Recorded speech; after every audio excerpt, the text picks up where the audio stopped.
Hello again, everybody. I hope you're all keeping well. I know I haven't been making many videos of this kind lately. I've been off doing other things and dealing with that. And when I had any free time down, playing on model trains, and so that's been a good distraction from things for me, as it always is. Been reading a lot of books as well at night. I want to talk about some very strange developments. I do jump in like I limit my social media in terms of YouTube video watching to an hour a day, and I don't do any more. And it's usually at breakfast time. When I'm eating my breakfast, I'll catch up on what's happening in the world. And like many of us, it was quite a revelation to find out that Steve Bannon was basically Jeffrey Epstein's fan club president up until 2016, I believe. He was working with Epstein on the creation of a documentary to basically portray Epstein as a living saint. Now, this is not the Steve Bannon we know from the War Room. This is not the Steve Bannon we remember, the street fighter, as he called himself, from Baltimore during Trump's 2016 campaign. And, we now find this out.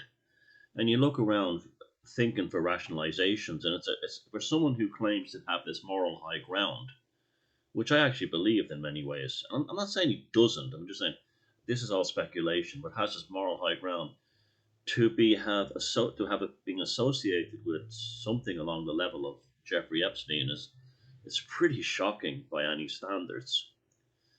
So we're used to seeing him on a war room with all his crucifixes behind him, his Celtic crosses, and you hear making concepts about the importance of the rosary and so on.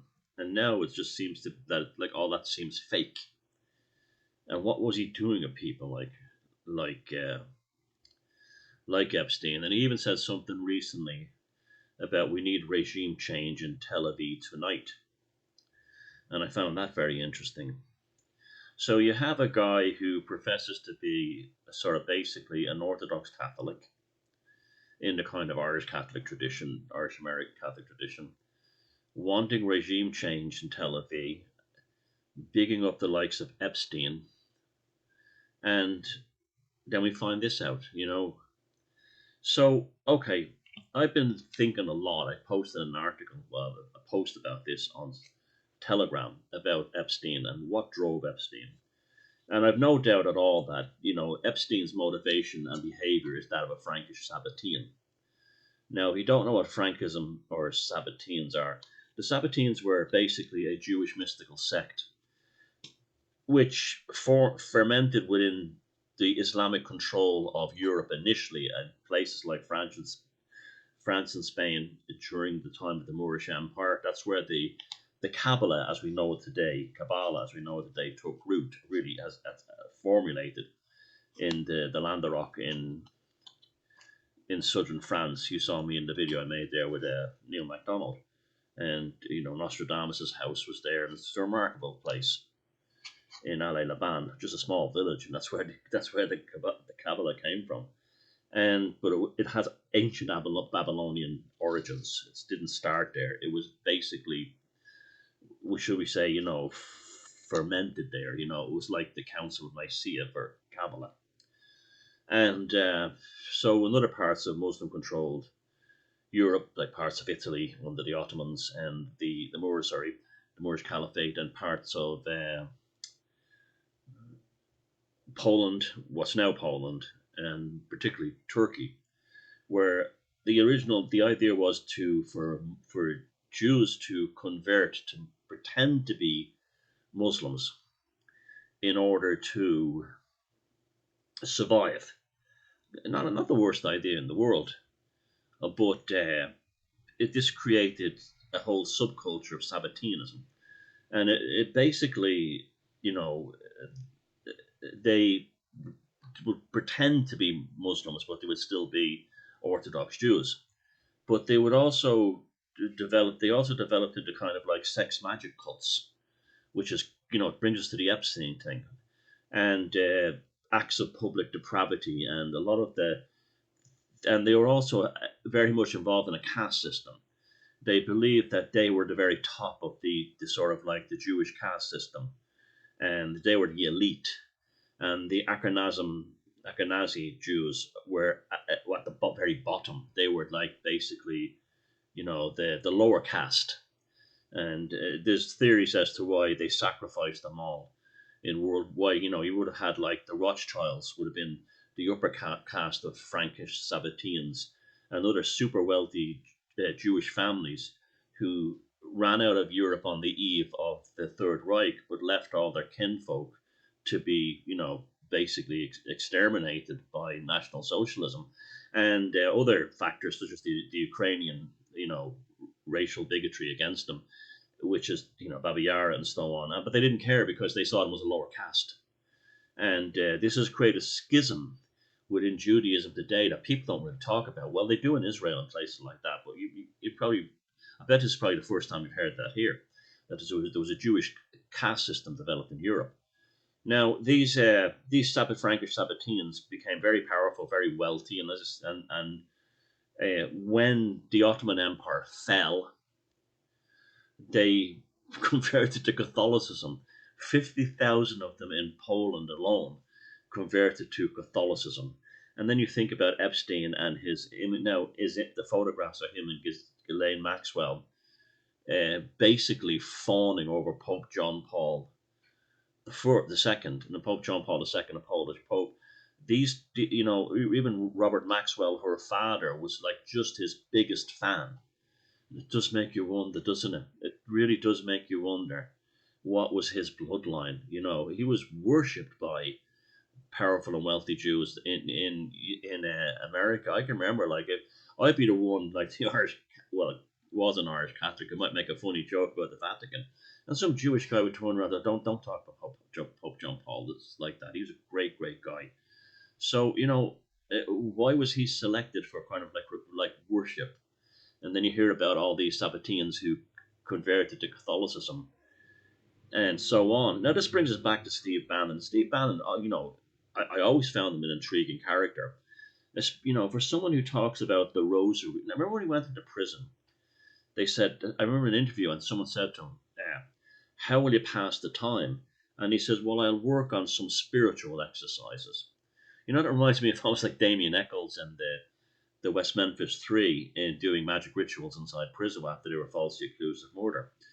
And in an article, it was either in the Observer or the Telegraph in 2017, Steve Bannon was talking about his how he was greatly inspired, by basically pagan philosophers, and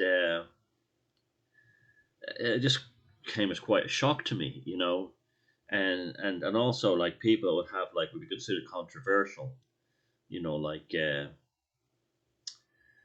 Oscar Spengler and especially Julius Evola, which is like very controversial considering he considered Christianity to be the religion of weak people, the whole Abrahamic religions, in fact, all of them. He was very much into a return to paganism and tradition, and the sort of like classical Roman idea, which would be kind of very close to the deists of the founding fathers of America, and so on. He believed Christianity made people weak, the whole turn the other cheek thing. We've discussed that many times in this channel, and so on. So here he is talking about the rosary, but also picking up people like Julius Evola. It was, basically occultism, pagan occultism, or occult paganism, whatever you want to call it.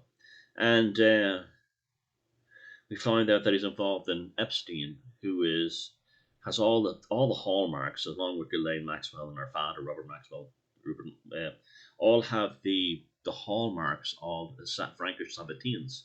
They're of the right bloodline, they're of the right social caste, they're of the right religion, and so on. And which makes me wonder, it's not exclusively open to Jews. It's, like I said, some of them, their ancestors were Jews that converted to Catholicism or Islam. I'm starting to think now, is Bannon a Frankish-Sabbatean? Now, I'm going to make the case, not the case for, but I'm just going to lay out certain things. His association with Epstein and that kind of Frankish-Sabbatean depraved lifestyle, one. His rise to power from, he came out of the U.S. Navy as an officer. Now, anyone will tell you that to get an officer commission in the U.S. Navy, I don't know how it is now, but in Bannon's time, you had to be a 33rd degree Scottish Rite Freemason.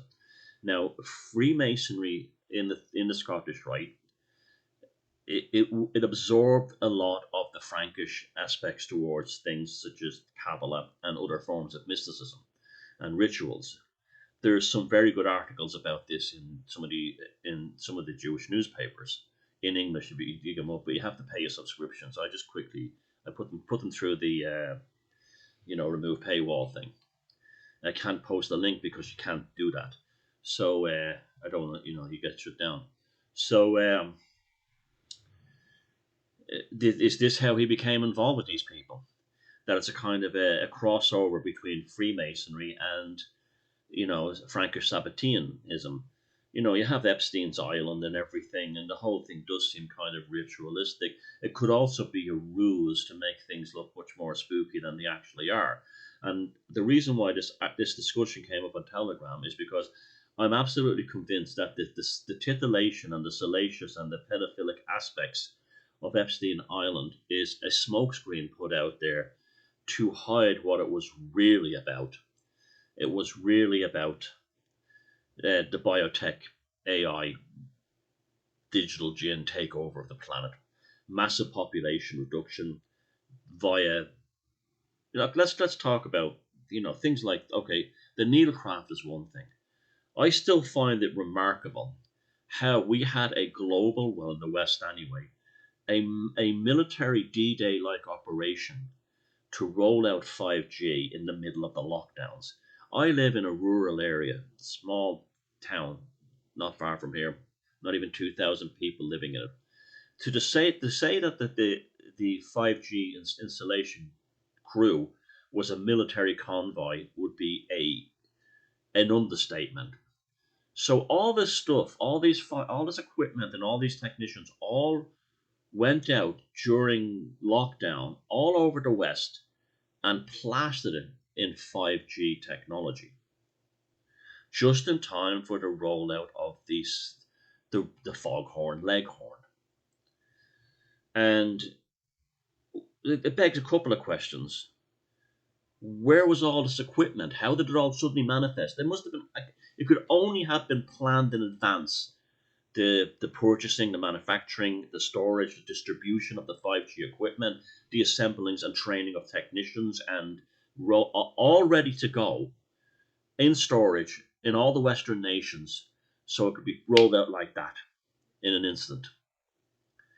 It was planned in advance, and it was absolutely part of the lockdowns and the scamdemic. It was absolutely the scamdemic and the 5G rollout are the same bloody thing. They're the same thing, okay? So you have Trump, who calling himself the father of the vaccine.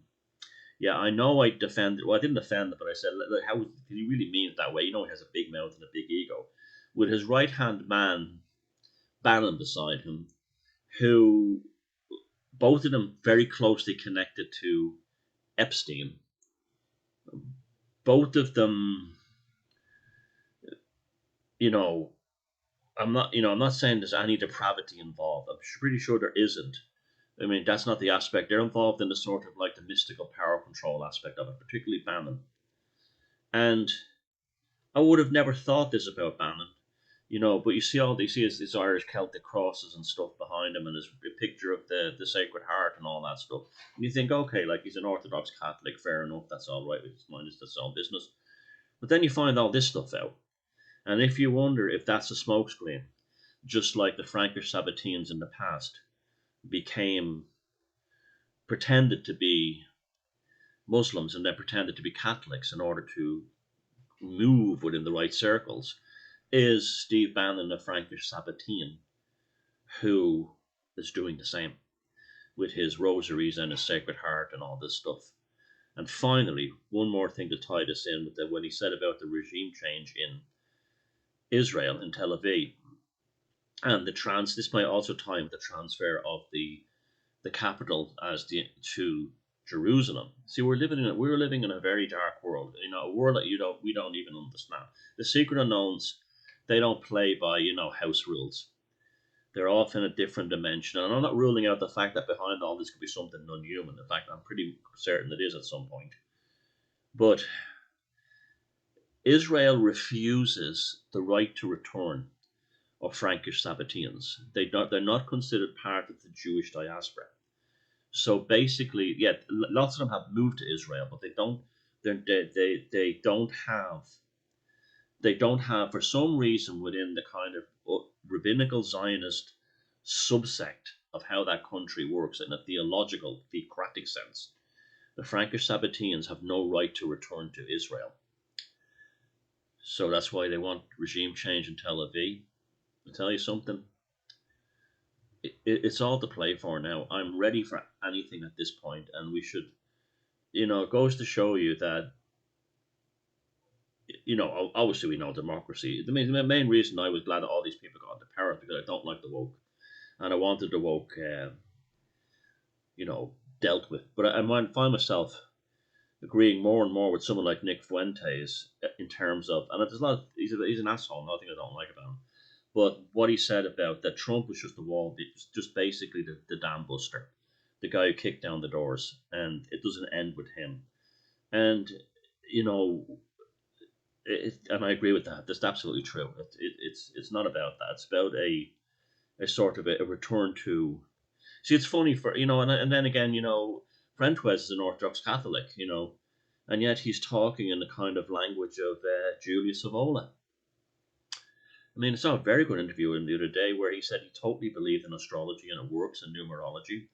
And he spoke about, he wished that, the whole thing, he was very knowledgeable about how, the so many patriots within the American movement are now pagans. And I know because they contact me all the time, especially in the US military. I get contacted all the time by many service people who are pagans. And so, yeah, is Steve Bannon a Frankish Sabbatean? We just have to keep watching.